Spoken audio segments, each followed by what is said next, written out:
The owners of ABM Ministries, a Christian boarding school in Missouri, have been arrested and charged with felony crimes after a thorough investigation by local law enforcement. Larry and Carmen Musgraves were taken into custody following allegations of abuse and reports of children running away from the school. The arrests come after months of inquiry prompted by concerns raised by former students. The charges include first-degree kidnapping, and the investigation is ongoing, with authorities expecting more charges as additional alleged victims come forward. The incidents at ABM Ministries add to a string of controversies surrounding religious boarding schools in Missouri, prompting calls for stricter oversight of such facilities.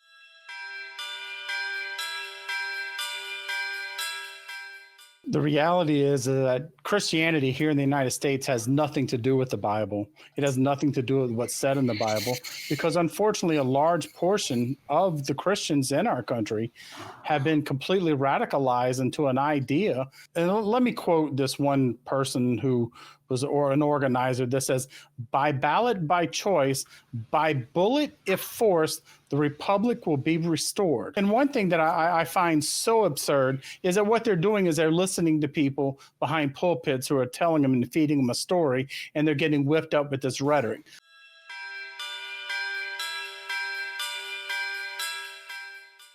I live in the state of Victoria in Australia, and we actually had a time of reckoning in the early 90s. What eventually happened was the police, if you were cynical, you would say that they performed an execution. If you're a bit more charitable, you'll say that it's an arrest that went wrong. They shot in public and killed a well-known armed robber. What then happened was that the family of this armed robber set up an ambush later that night where they set a stolen car on fire, and the two young constables that went out to investigate the stolen car were ambushed and shot in the head and died in the street, execution style. And it was only in the aftermath of all this, they had a royal commission into police interactions with suspects, and they found that, yeah, there was a culture of police that was essentially shoot first, handcuff first, beat up first, and then ask questions, assuming that the person was in a position to speak for themselves later on. And if the person couldn't speak for themselves, it was like, well, sorry guys, the suspect just happened to die when he was in our custody. Oh, look, sorry, nothing more we can do. This is how cults start. A cult generally is not a far deviation from the already pre-existing major religion in that region. That's how they're able to do it. That's why let's say in California, you have things like transcendental meditation and a lot of hippie shit. That's just like normal. That's called culturally acceptable beliefs out there. But that's why you get cults that are able to kind of branch off, but still have that same shit. That's why in Texas, you have Christian cults. That's why you have other cults in different places.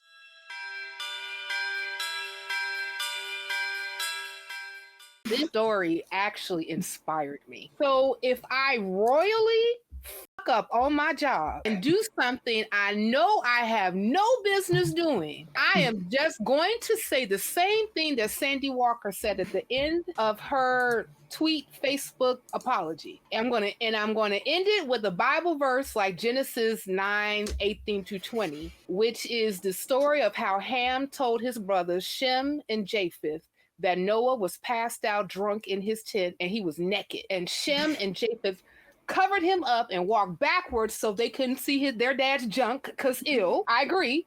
And then Noah wakes up out of his drunken stupor and he curses Ham and Canaan and he praises Shem and Japheth. That's what I'm going to do, because obviously if you end your apologies every time with a Bible verse, no matter what, you are fine. Am I right?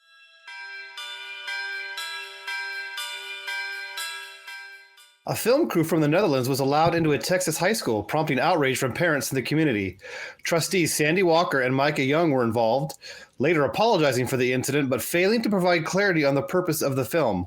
The crew, associated with an evangelical network, raised concerns about right-wing propaganda and student privacy violations. Amid backlash, Walker resigned, but Young has yet to step down.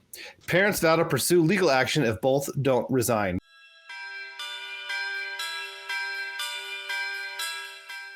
like, let's just say Oklahoma tomorrow was like, you know what? We're going to open this to Muslims. We're going to open this to people who are Jewish. Great. I would love to see the percentage of the population that is impacted by either of those belief systems, right? Just like it's easy to claim that your political stance is something that you know eventually is going to get blocked by higher powers than you, and you're like, oh no. It's also easy to be welcoming and inclusive in an area where you don't have to worry about those people actually showing up. Like, I would love to know how many Satanists actually live in Oklahoma. There are certain people in this country who I think their number one way of thinking and behaving is based on problems they've invented in their mind and are now defending against problems that they invented in their brain. Like, what if Satanists show up? What if a bunch of like people who are Muslim show up? Okay, maybe cross that bridge when you come to it.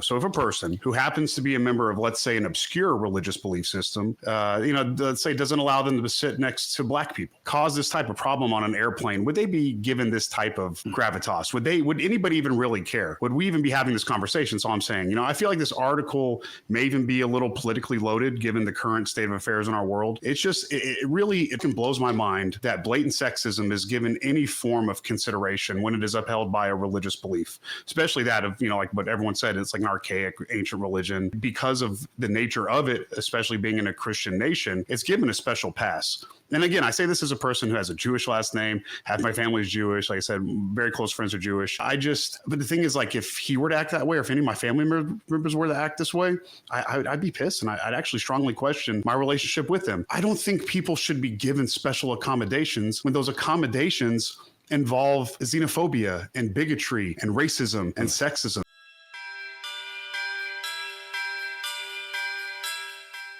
A student at an art school brought a graphic novel version of A Handmaid's Tale, and she wants them to read it before banning it. She wants to have the adults making these decisions read that literature before deciding that it doesn't belong in the school district, which I don't think sounds like a lot to ask. And she walked up on stage and she handed it to the superintendent. The superintendent rejected it. He did not want it. So she set it on the floor. And before she handed it to him, she showed it to the audience a little bit and she walked off. And so now there's a debate going on where the school district says she took all the attention away from everybody else who was graduating that day, and that's the problem. And everybody else is saying, we don't think that's true. Students who were there that day say, we don't think that's true. If you watch the video, it's on TikTok, it's on YouTube. She did not say anything to the man. She did not make a statement. She did not do anything outlandish. She literally handed him a book. If you weren't close enough to see what it was, you wouldn't have even known. And I might argue that him rejecting it was actually more attention grabbing than her handing him the book.